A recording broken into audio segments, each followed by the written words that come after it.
নমস্কার, আমি সন্দীপ। কিছু ভুতুড়ে কান্না দিয়ে ভরানো আমার ডায়েরি, ভূতেরও কষ্ট হয়, সেই ডায়েরি থেকেই আজ আপনাদের জন্য মরা মানুষ। এবার আপনাদের কানে ভাসবে আমাদের বিশেষ নিবেদন, মরা মানুষ। তখনকার দিনে গরমকালে বিভিন্ন জায়গায় যাত্রাপালার আসর বসত। সে বছর আমাদের গ্রাম থেকে 2-3টে গ্রাম ছেড়ে পানিপোতা গ্রামে বসল বিরাট অপেরা পার্টির যাত্রাপালা। আমরা 4 বন্ধু মিলে যাত্রা দেখতে যাব বলে ঠিক করলাম। আমি, অনাদি, ভেলো আর মধু। ঠিক হলো বটতলার 3 মাথানির মোড়ে আমরা সবাই একসাথে জড়ো হব। তারপর একসাথে সবাই যাত্রা দেখতে যাব, কারণ আমাদের সবার বাড়ি একই পাড়ায় নয়। যাত্রার প্রথম সিন পড়বে রাত 8 ঘটিকায়। আমরা সন্ধে 7টায় বাড়ি থেকে বেরিয়ে পড়লাম। বটতলা থেকে সোজা নদীর বাঁধ ধরে পানিপোতা আরও আধ ঘন্টার রাস্তা। কিন্তু নদীর বাঁধ ধরে গেলে উত্তরপাড়ার শ্মশান, আর ঠিক পানিপোতা গ্রামের ঢোকার মুখে কোটালীপুরের মুসলমান পাড়ার কবর ফেলে তবে পানিপোতায় ঢোকা যাবে। আর মধু প্রথম থেকেই কিছুতেই ও পথে যেতে রাজি নয়। তবে শুধু মধু নয়, আমিও মুখে না বললেও আমারও ঠিক ও পথে যেতে কেমন একটা ভয় ভয় লাগছিল। তাই আমরা সবাই চালতাডাঙ্গার জলার ধার ধরে দক্ষিণ পাড়ার বুড়ো শিবের মন্দিরের পাশ দিয়ে যে রাস্তাটা পানিপোতা গেছে সেই রাস্তাটাই ধরলাম। ওই রাস্তাটা সরু আর পায়ে হাঁটা, আর একটু অন্ধকার গোছের। কিন্তু কোটালীপুরের কবরতলার মতো অতটা গা ছমছমে আর ভয়ঙ্কর নয়, মানে সবাই বলে আর কি। তবে রাতের বেলা তুমি যে রাস্তা দিয়েই যাও না কেন, একটা কথা তোমায় মনে রাখতেই হবে। রাতের বেলা নিঝুম পথে পেছন ফিরে দেখো না যেন। এই কথাটা বোধহয় আমরা সবাই জানি আর মানিও, কিন্তু মায়ার জাল যখন তেনারা বিস্তার করবেন, তখন সে ডাক এড়িয়ে যাওয়ার সাধ্য যে খুব বেশি মানুষের নেই, সেটাও আমাদের অজানা নয়। তবে আমরা 4 জনে নির্ভয়ে নির্দ্বিধায় সেই চালতাডাঙ্গার জলার ধার দিয়ে হেঁটে চলেছি। কোথাও কোনো রকম গা ছমছমে ভাব নেই, নীলচে নিস্তব্ধ অন্ধকার। তবে কোনো অস্বাভাবিকতার চিহ্ন মাত্র নেই। কিন্তু জলার ধার টপকে যখন বাঁশবাগানের মধ্যে দিয়ে যাচ্ছি, তখন আমার মনটা কেমন আনচান করে উঠল। মনে হতে লাগলো কেউ যেন আমাদের পিছন পিছন হাঁটছে। শুকনো বাঁশপাতার ওপরে অদ্ভুত এক খসখস শব্দ হতে লাগলো। আমি কিছু বলার আগেই অনাদি আমার হাতটা চেপে ধরে বলল, এদিক ওদিক না তাকিয়ে সোজা সামনের দিকে দেখে হেঁটে চল, তাড়াতাড়ি চল। আমি বুঝতে পারলাম আমার মতোই ওরাও একটু ভয় পেয়েছে। আমি পরিস্থিতিটা একটু হালকা করার জন্য বললাম, শেয়াল টেয়াল হবে আর কি। অনাদি একটু গম্ভীরভাবে বলল, সে যাই হোক, পেছনে তাকাস না। আমরা সোজা সামনের দিকে তাকিয়ে হেঁটে চললাম। বাঁশবাগানটা টপকে যাওয়ার মুখে একটা বিরাট বড় চালতা গাছ ছিল। চালতা গাছটার কাছে আসতেই আমার বুকের ভিতরটা কেমন হু হু করে উঠল, আর একটা অদ্ভুত উদাসী ডাক আমার কানের মধ্যে দিয়ে প্রবেশ করল। কে যায়, একটু শোনো না গো। এই ডাক আমার কানে আসতেই আমি যেন কেমন একটা হয়ে গেলাম। এক মুহূর্তের জন্য আমার মনে হলো আমি যেন আমার মধ্যে নেই। সেই ডাক যেন আমাকে পিছু টানছে। আমি আর থাকতে পারলাম না। পেছন ফিরে আমায় তাকাতেই হলো। আমি তাকাতে এক প্রকার বাধ্য হলাম। পেছন ফিরে দেখলাম আমাদের ফেলে আসা পথের ধারের পৃথিবী একটা নীলচে অসার অন্ধকারে ঢাকা। তারপর সেই প্রকাণ্ড চালতা গাছটার দিকে তাকালাম। অন্ধকারের মধ্যে গাছটা জোড়ো সোড়ো হয়ে দাঁড়িয়ে আছে। দেখে যেন কেমন একটা মায়া হয়। অনাদি আমার হাতটা ধরে আমায় এক হ্যাঁচকা মারতেই আমার কেমন ঘোরটা কেটে গেল। অনাদি এবার একটু খেঁকিয়ে উঠে বলল, তোকে বললাম না পেছন দিকে তাকাস না, সামনের দিকে তাকিয়ে চল। জানি না এবার আমাদের কপালে কি আছে। নে তাড়াতাড়ি তাড়াতাড়ি পা চালা। যতটা ভয় পাচ্ছিলাম তার একটুও কিছুই হলো না। আমরা ভালোভাবেই যাত্রা দেখলাম। আবার ঠিকঠাক চারজনে বটতলা তিনমাথানির মোড় পর্যন্ত চলেও এলাম। তারপর থেকে খানিকটা পায়ে হাঁটা পথ আমাকে একাই হাঁটতে হতো।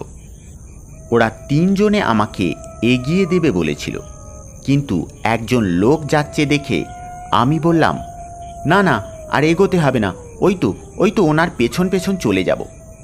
খানিকটা ওইভাবেই যাওয়ার পর লোকটা ফাঁকা রাস্তার মাঝখানে থেমে গেল।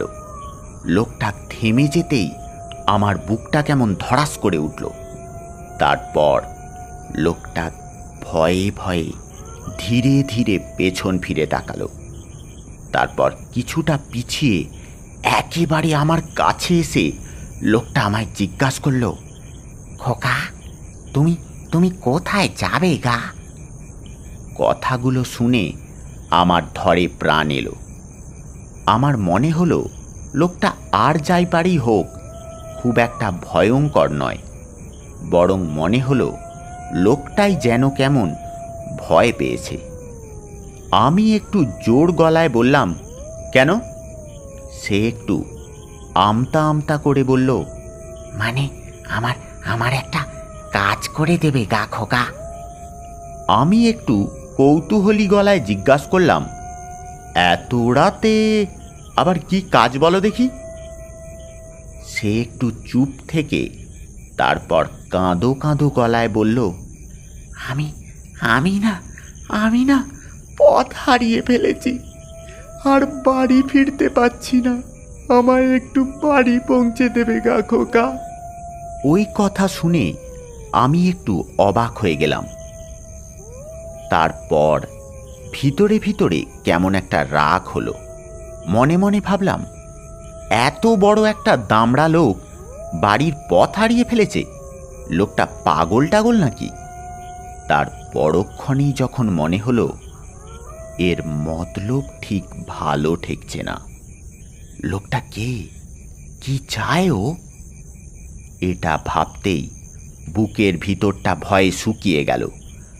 আমি যখন ভয়ে অবাক হয়ে তার মুখের দিকে ফ্যাল ফ্যাল করে তাকিয়ে আছি, ঠিক তখনই লোকটা আমার মুখের কথা টেনে নিয়ে বলল, মতলব কিছুই নয় গো, রাতের বেলা কাজ থেকে এই পথ দিয়েই ফিরতেছিনু, কতগুলো লোক এসে আমাকে টানতে টানতে বনের ধারে নিয়ে গিয়ে আমার সব টাকা পয়সা কেড়ে নিলে।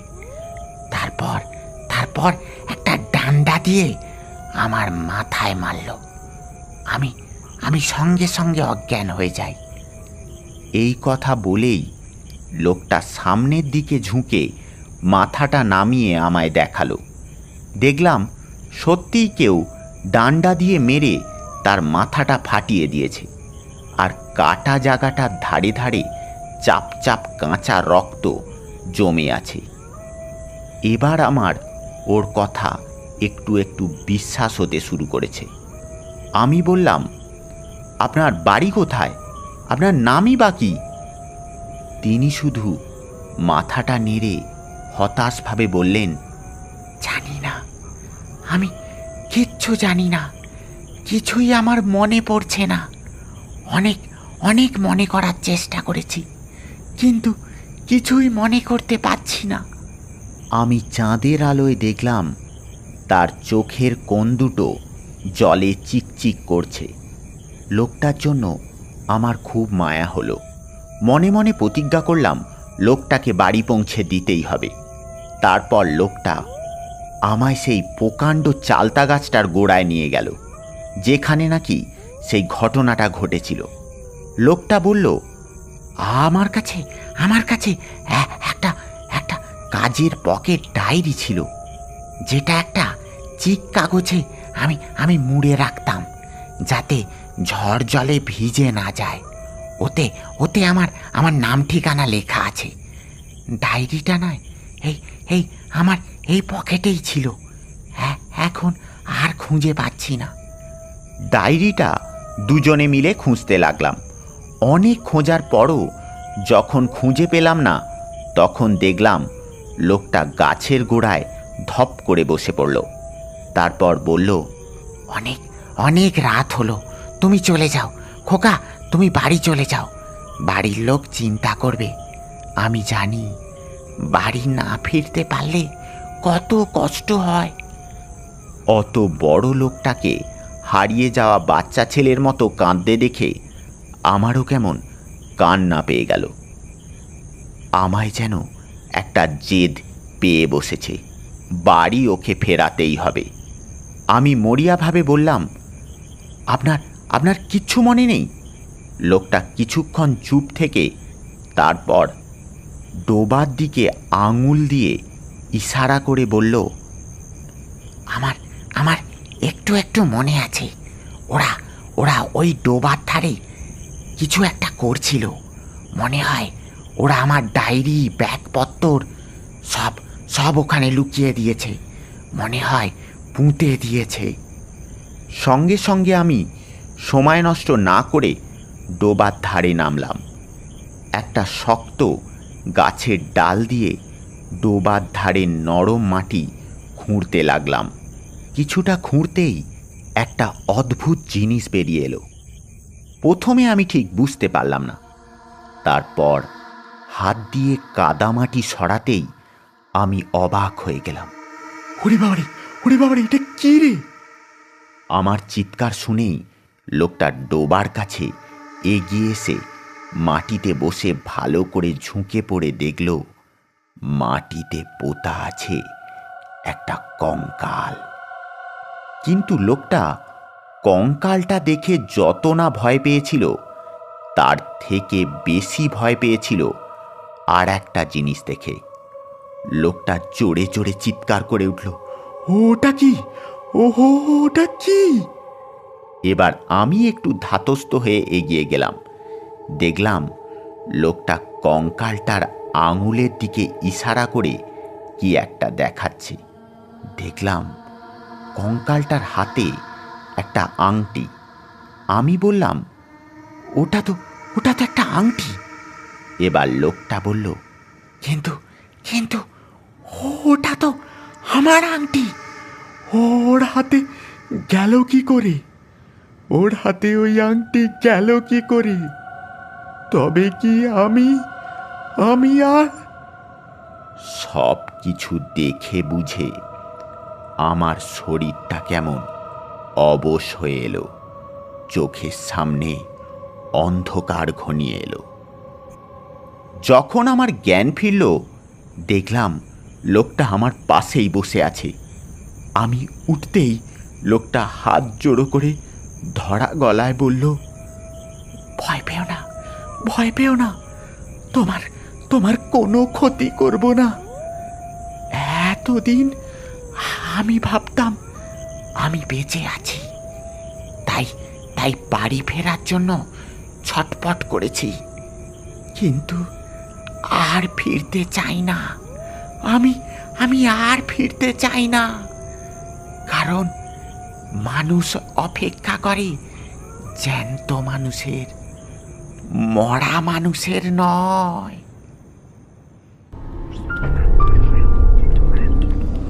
এতক্ষণ আপনারা শুনছিলেন মরা মানুষ।